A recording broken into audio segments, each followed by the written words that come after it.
Praise the Lord. கிறிஸ்துவில் பிரியமானவர்களே, இன்றைக்கும் உங்களை சந்திக்கிறதில் மிகுந்த மனமகிழ்ச்சி.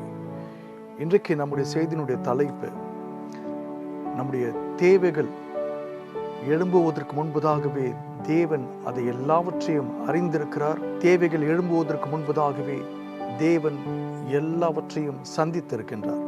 அதை தான் நாம இன்றைக்கு பார்க்க போறோம். அப்போஸ்தலர் 15:18 இப்படி சொல்லுகிறது: உலக தோற்றம் முதல் தேவனுக்கு தம்முடைய கிரியைகள் எல்லாம் தெரிந்திருக்கிறது. உலக தோற்றம் முதல் தேவனுக்கு தொடக்கத்திலிருந்து முடிவு வரையிலும் எல்லாவற்றையும் தேவன் அறிந்திருக்கிறாராம். அவருக்கு மறைவானது ஒன்றும் இல்லை. யாருடைய வாழ்க்கையும் அவருக்கு மறைவானதாக இல்லை. எல்லாம் வெட்ட வெளிச்சமாக இருக்கிறது.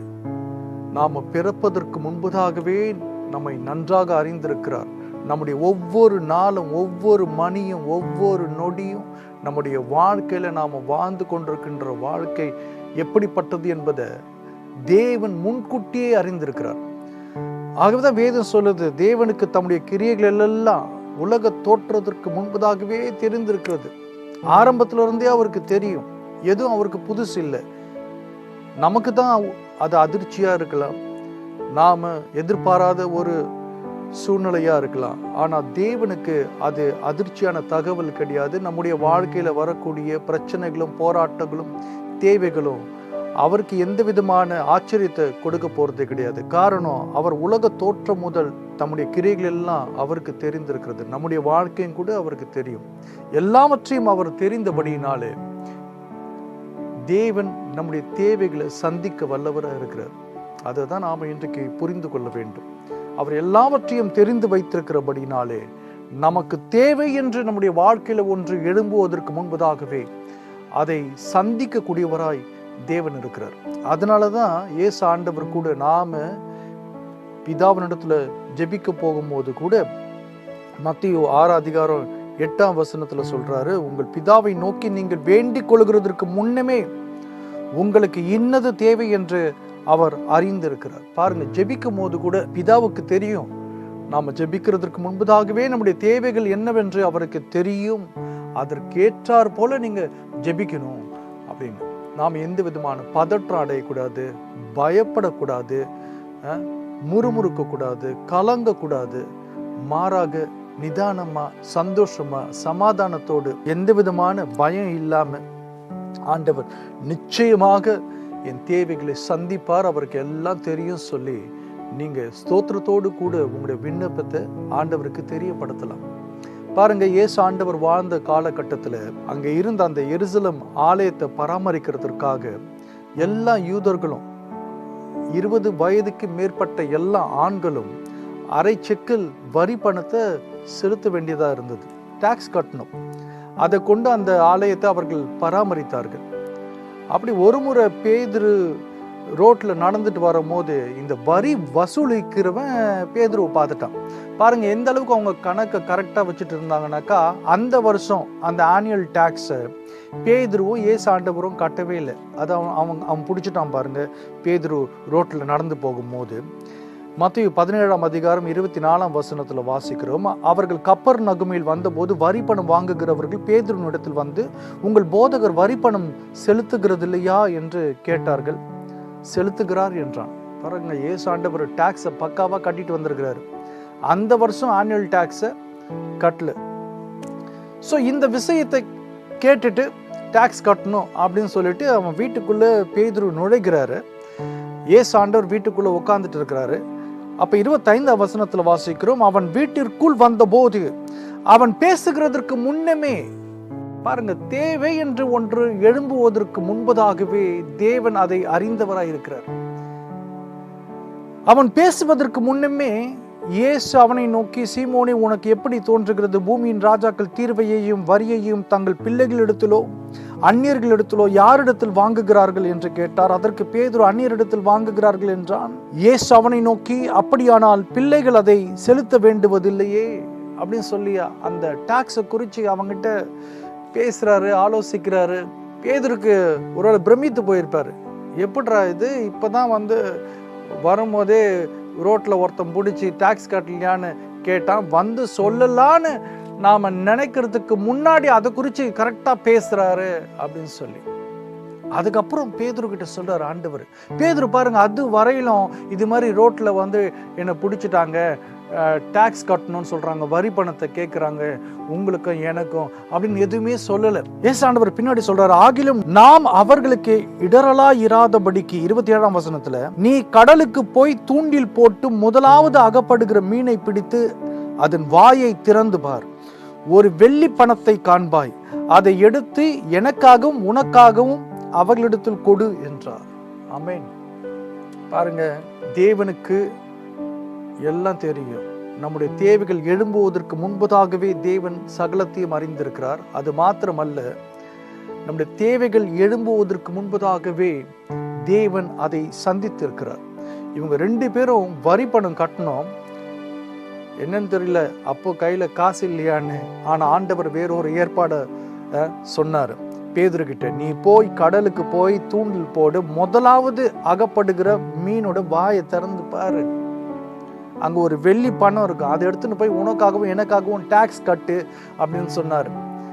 பாருங்க, அந்த மீன் யார அந்த கடல்ல அந்த பணத்தை போட்டாங்களோ, எப்போ போட்டாங்களோ, அது எப்போ அது வாயில பிடிச்சிச்சோ தெரியல, அது எத்தனை நாள் அந்த வாயிலேயே அந்த வெள்ளி பணத்தை வச்சுட்டு இருந்ததுன்னு தெரியல. ஆனா பேதுருவுக்காக அந்த மீன் காத்து கொண்டிருந்தது. பேதுருடைய வலையில சிக்கும்படியாகவும் அவனுக்கு அந்த பணத்தை கொடுக்கும்படியாகவும் தேவன் ஏற்கனவே ஒரு மீனை ஆயத்தப்படுத்தி, அந்த மீன் அந்த வெள்ளி பணத்தை, இவர்கள் கட்ட வேண்டிய வரி பணத்தை தன்னுடைய வாயில வைத்து கொண்டிருக்கும்படியாக தேவன் ஏற்கனவே பேதுருனுடைய தேவைகளை சந்திக்கிறவராய் இருந்தார். தேவைகள் எழும்புவதற்கு முன்பதாகவே கடல்ல ஒரு மீன் இவர்களுடைய தேவைகளை சந்திக்கும்படியா அதனுடைய வாயில அந்த பணத்தை வச்சுட்டு திரிந்து கொண்டிருந்தது. இன்றைக்கு நம்முடைய வாழ்க்கையிலும் அப்படித்தான் தேவன் நம்முடைய எல்லா தேவைகளையும் சந்தித்திருக்கின்றார். இயேசு கிறிஸ்துவின் மூலமாக, அவருடைய சிலுவை சாவின் மூலமாக நமக்கு பாவத்தில் இருந்து மாத்திரம் விடுதலை இல்லை, ரட்சிப்பு மாத்திரம் தேவன் கொடுக்கல பாவத்தில் இருந்து, மாறாக இந்த உலகத்துல நாம சாபம் நீங்கி ஆசீர்வாதமாய் தேவனுடைய மகிமைக்காக வாழும்படியாய் நம்முடைய எல்லாம் பொருளாதார தேவைகளை, உடல் நலத்திற்கு உண்டானது, உறவுகளுக்கு உண்டானது, நம்முடைய சமாதானத்திற்கு உண்டானது, எல்லாவற்றையும் தேவன் ஏற்கனவே சிலுவை சாவில சந்தித்திருக்கின்றார். விசுவாசம் உள்ளவர்கள் அதை அடைய முடியும். ஏசு ஆண்டவர் பேதுருக்கு சொன்னார், நீ கடலுக்கு போய் தூண்டில் போடு, அப்போ முதல்ல மாற்ற மீனுடைய வாயில் இது இருக்கும்.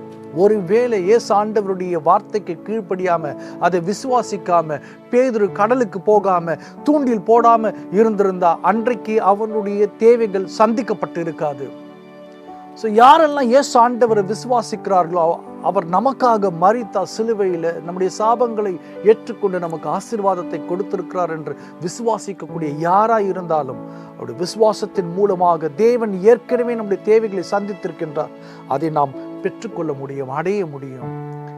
இதே போல ஒரு சம்பவத்தை நாம ஆதியாகமத்துல கூட வாசிக்கிறோம். 22ஆம் அதிகாரத்துல அங்கே கர்த்தர் ஆபிரகாம் இடத்துல சொல்றாரு, உம்முடைய மகனாகிய ஈசாக்கை எனக்காக நான் தெரிந்து கொண்ட இந்த மொரியா தேசத்தினுடைய மலைகளில் ஒன்றில் நீ எடுத்துட்டு போய் அவனை எனக்காக நீ தகன பலி கொடுக்கணும், உன் மகனை. ஈசாக்கு அழைச்சிட்டு போறாரு ஆபிரகாம். பாவம் அப்பாவி ஈசாக்கு, அப்பா கூட நடந்து போறான், அவனுக்கு ஒன்றும் தெரியல, தன்னை தான் அவர் வெட்டி பலி கொடுக்க போறாருன்னு கூட அந்த பிள்ளைக்கு தெரியல.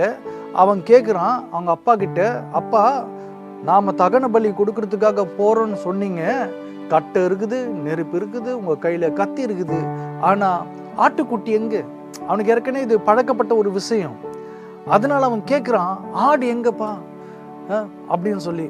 நீங்க ஆதியாகமம் 22 அதிகாரம் 8ஆம் வசனம் எடுத்து வாசிங்கனாக்கா, அதற்கு ஆபிரகாம், என் மகனே, தேவன் தமக்கு தகன பலிக்கான ஆட்டுக்குட்டியை பார்த்து கொள்வார் என்றான். அப்புறம் இருவரும் கூடி போனார்கள். தேவன் பார்த்து கொள்வாரு. நமக்கு ஒரு தேவை இருக்குது, ஒரு ஆட்டுக்குட்டி தேவை நமக்கு. ஆனா விசுவாசம் பாருங்க, அந்த தகப்பனுக்குள்ள எவ்வளவு எண்ணங்கள் ஓடிட்டு இருக்கும். தன்னுடைய சொந்த மகனை தான் நான் தகன பலியா கொடுக்க போறேன், இது தெரியாம பிள்ளை இதை கேட்குதுன்னு. இருந்தாலும் ஒரு விசுவாசமான ஒரு வார்த்தை ஆபிரகாமுடைய வாயிலிருந்து புறப்பட்டு வருது. அப்படி அந்த ஒரு நெருக்கமான ஒரு சோதனை, ஒரு வேதனையான அந்த நேரத்துல கூட விசுவாசமான ஒரு வார்த்தை வருது, எனக்கு ஒரு தேவை இருக்கு மகன், நமக்கு ஒரு தேவை இருக்குது, நமக்கு ஒரு ஆட்டுக்குட்டி தேவை, ஆனா கவலைப்படாத, கர்த்தர் பார்த்து கொள்வாரு சொல்லி. நமக்கெல்லாம் தெரியும் அதுக்கு அடுத்தது என்ன நடந்துச்சு சொல்லி. ஆபிரகாம் ஈசாக்க பலி கொடுக்கும் போது கர்த்தர் அதை தடுத்து நிறுத்தினார். நிறுத்தின உடனே 13ஆம் வசனத்துல நீங்க வாசிங்கனாக்கா, ஆபிரகாம் தன் கண்களை ஏறெடுத்து பார்க்கும் போது இதோ பின்னாக புதரிலே தன் கொம்புகள் சிக்கிக் கொண்டிருந்த ஒரு ஆட்டுக்கடாவை கண்டான். அப்போது ஆபிரகாம் போய் கடாவை பிடித்து அதை தன் குமாரனுக்கு பதிலாக தகன பலியிட்டார். ஆபிரகாம் அந்த இடத்திற்கு யெகோவா ஈரே என்று பெயரிட்டான். 14ஆம் வசனம் பாருங்க, அங்க ஒரு ஆட்டுக்கடா ஒரு புதர்ல தன்னுடைய கொம்புகள் மாட்டிக்கிட்டு அங்க நின்றுட்டு இருக்குது. நீங்க நினைக்கிறீங்களா கர்த்தர் இத அப்பதான் பிளான் பண்ணாருன்னு சொல்லி? ஆபிரகாம் தன்னுடைய மகனாகி ஈசாக்க பலி கொடுக்காம நிறுத்திட்டான், இப்ப நம்ம என்ன பண்றது, அவனுக்கு ஒரு ஆடை ஒண்ணு ரெடி பண்ணணும் சொல்லிட்டு இவங்க மலை மேல இருக்கிறாங்க. அப்பதான் கர்த்தர் கீழே இருந்து ஒரு ஆட்டை அனுப்புங்கப்பா சீக்கிரமா அப்படி சொல்லிட்டு ஓட்டிட்டு வந்தாருன்னு நினைக்கிறீங்களா? இல்லைங்க, மலைக்கு மேல ஏற்கனவே அவர்கள் இருந்த இடத்துக்கு பக்கத்துல இருக்கக்கூடிய புதரில் ஏற்கனவே அந்த ஆட்டுக்கடா தன்னுடைய கொம்புகள் சிக்கிக்கொண்டு அது ரொம்ப நேரமா இவர்கள் வருவதற்கு முன்பதாகவே அது அங்கதான் இருந்துச்சு. அவருடைய தேவைகள் எழும்புவதற்கு முன்பதாகவே தேவன் அதை சந்தித்திருந்தார். அந்த ஆட்டுக்கடா அங்கதான் இருந்துச்சு. காரணம் கர்த்தருக்கு ஏற்கனவே தெரியும் ஆபிரகாம் ஈசாக்க பலி கொடுக்க போறது கிடையாது, இது நடக்க போறது கிடையாது, சோ நான் ஒரு ஆட்டுக்கடாவை நான் உங்களுக்கு ரெடி பண்ணணும் அப்படின்னு சொல்லி அவர்கள் அந்த ஆட்டை குறித்து கீழே பேசிட்டு இருக்கும் போது நடந்து வரும்போது தேவன் ஏற்கனவே அதை அவங்களுக்காக தயார் நிலையில் வைத்திருந்தார். இன்னைக்கு கிறிஸ்துவில் பிரியமானவர்கள் நம்முடைய வாழ்க்கையில கூட கர்த்தர் அப்படிதான் செய்வார். நீங்க இயேசு ஆண்டவரை விசுவாசிக்க வேண்டும். நீங்க நினைக்கிறீங்களா மனுஷனுக்கு நோய் வந்ததுக்கு அப்புறம் தான் கர்த்தர் மனிதர்களுக்கு எல்லாம் நோய் வந்துடுச்சு, நான் இப்ப டாக்டரா மாறணும் அப்படின்னு சொல்லி மருத்துவ குணங்களை தனக்குள்ள அந்த பவரை கொண்டு வந்துட்டாருன்னு? இல்லைங்க, அவர் ஆதியிலிருந்தே அவர் யெகோவா ரஃபாவாக தான் இருக்கிறார்.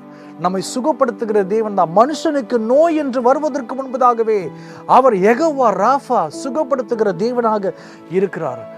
நம்முடைய வாழ்க்கையில சண்டை சச்சரவுகள் வருவதற்கு முன்பதாகவே அவர் யெகோவா ஷாலோம் சமாதானம் செய்கிற தேவன், சமாதானத்தின் தேவன். அவர் நமக்கு தேவைகள் என்று எழும்புவதற்கு முன்பதாகவே அவர் யெகோவா ஈரே, ஏற்கனவே முன்னாடி இருந்தே அவர் அப்படிதான் இருக்கிறாரு.